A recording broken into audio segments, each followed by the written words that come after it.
All right, y'all, welcome back to the shop. This is Terry, and on another project today, of course. And we're kind of combining the Talon and the toy hauler today, literally. I've been both looking forward to and dreading this project ever since we got the toy hauler, but today we're going to be installing our E-track for the Talon. The 31G has tie-down D-rings, but they're really not arranged right for the Talon at all. I've had it in there and it's just not going to work. We use the Erickson over the strap tie downs in our open trailer, and we're going to be adding this stuff into our Hallmark trailer as well. And the E-track over the tire E-track straps are just the way to do this. So we're going to be customizing this to fit the Talon. We don't have any plans on trading in or doing anything different. If we did, we'd just get another Talon. So I'm going to customize it, the E-track to the Talon. We'll be cutting our pieces of E-track to be as short as we can and make everything work. We're going to be using the Erickson E-track chocks, so we can chalk it where we need to.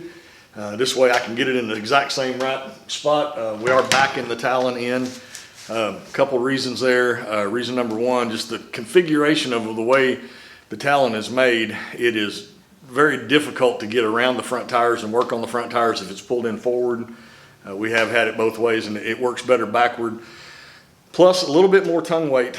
The weight's a little more central in the trailer if we back it in. So we'll be backing it in. And we're staying about 3-4 inches off that wall that separates the garage and the living quarters. And we'll show you all that whenever we get out there. But like I said, we'll be cutting that and customizing that. And then to make everything look as factory as we can and look as good as we can, and be not only aesthetically pleasing, but also try to minimize trip hazards. We got these little plastic end caps.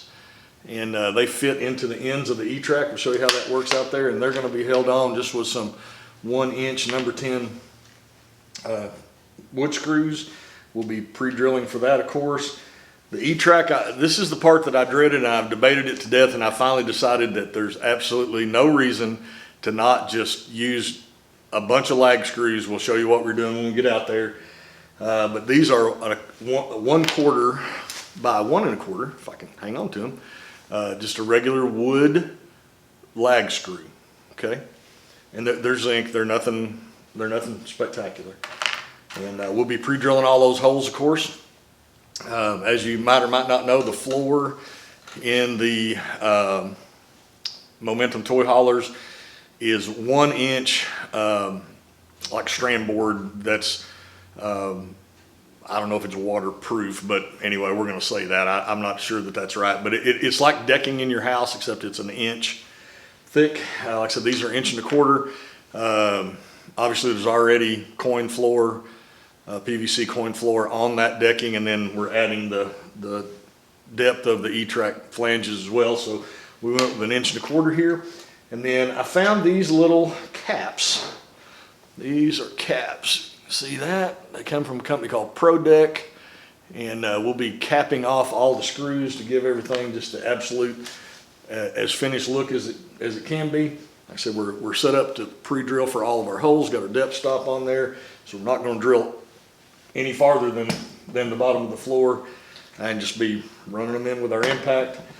I've already done a ton of measuring, but I'm gonna put the Talon in the trailer one more time, get it settled where it needs to be. Get all my measurements and everything down, and then we'll unload the Talon and get on with the install. So we'll be back in just a minute. All right, and here we are, install complete. These this turned out really well. I'm really happy with this, and I'll show you how these little finished ends. It worked out perfect for the Talon to come right up to that diamond plate transition to the dovetail. The little ends, I thought, just finished it off really nice. Little bolt covers. So I did 4 lags right on each end, and then every other hole in between. I just could not imagine that that's going to come off the floor. And those are, like I said, 1.25 inch lags, and I set the drill bit to pre-drill for 1 inch, so we weren't actually drilling all the way through the floor. I left plenty of room. Crazy as this sounds, I just didn't want anything to be in front of the door. So plenty of room for Cheryl's rug there. This door works perfectly fine. See how this little end piece transition works out there. I'm like super happy with that. And don't just be cutting pieces this long, but I will tell you here the dimensions. So these ones for the back tire, I wanted it to go all the way up against that threshold on the vapor door and on the bathroom door as well. So those pieces are 42 inches. The front pieces are 38 inches. Of course, our Talon's got 32-inch Rockzillas on it, and the way that these are set up, it just should work out just perfect for that. So I'll show you how this transition is here. It's another.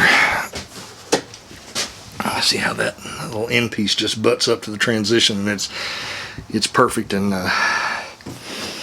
be able to get all this stuff, of course, on the links that I'll have on there. So let's take one more look here at how everything fits, and then let's get the Talon in here and tie it down, and we'll come back.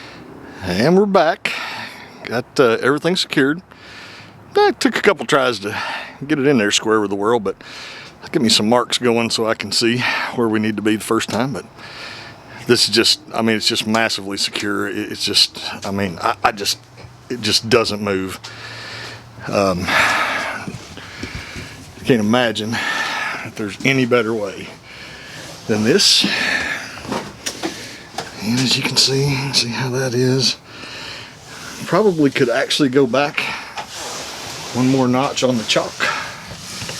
Plenty of room back here. I didn't measure it, but plenty of room in the back. I don't know. See over there. Hopefully, you can see the chalk and how all that worked. So might go back one more notch on the chalk, just get it as far forward as we can. But that's why I left a little leeway in here. And like I said, this system. Man, it's just, I just don't know of any system that's any better to tie one down. This, like I said, the over the strap, these are Erickson straps, but I mean anybody's straps will be fine. Hang on just a second, let's walk around. It's late in the day, so the sun is very low. There's plenty of room for Cheryl's mat. The door. See, we got plenty of room to come on back a little bit more. See how all that is. Talon fits great. Just really pleased with how the Talon fits in there. And the 13-foot garage on the 31G was just perfect. One more look here. A lot of people have asked about clearance up top. We do have, I mean, our cage is shorter than the factory cage, but we do have the Bandit UTV spring kit on here, which gives it another inch or so of ground clearance. These are 32-inch Rockzillas, so she's pretty tall. And as you can see, plenty of clearance here. 75 inches up to the bottom of those brackets there. And it's pretty much the same size opening as the rear door, but there you have it. Just really tickled with it. Couldn't be any happier. I feel absolutely confident that I don't know how many, close to 100 1/4-inch lag screws. I don't think that's going anywhere. So appreciate y'all watching. Hit that like button, hit the subscribe button, really helps us with YouTube. And see you next time.